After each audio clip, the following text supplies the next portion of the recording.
کیا آپ جانتے ہیں نبی کریم صلی اللہ علیہ وآلہ وسلم نے خود اپنے ہاتھ سے ایک تحفہ بھیجا جسے وہ خود پہننا حرام قرار دے چکے تھے۔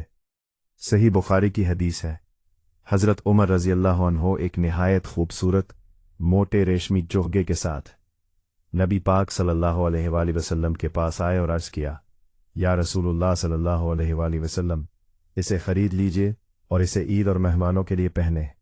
نبی پاک صلی اللہ علیہ وآلہ وسلم نے فرمایا، یہ وہ پہنے گا جس کا آخرت میں کوئی حصہ نہیں۔ حضرت عمر خاموش ہو گئے۔ کچھ وقت گزرا اور پھر نبی پاک صلی اللہ علیہ وآلہ وسلم نے خود اپنی طرف سے وہی ریشمی چوغا عمر رضی اللہ عنہ کے گھر تحفے میں بھیج دیا۔ حضرت عمر رضی اللہ عنہ حیران و پریشان حاضر ہوئے اور بولے، یا رسول اللہ صلی اللہ علیہ وسلم، آپ نے تو خود فرمایا تھا یہ وہ پہنتا ہے جس کا آخرت میں کچھ نہیں، پھر یہ مجھے کیوں؟ نبی پاک صلی اللہ علیہ وسلم نے مسکراتے ہوئے فرمایا، میں نے تجھے پہننے کو نہیں بھیجا، بیچو اور قیمت اپنے کام لاؤ۔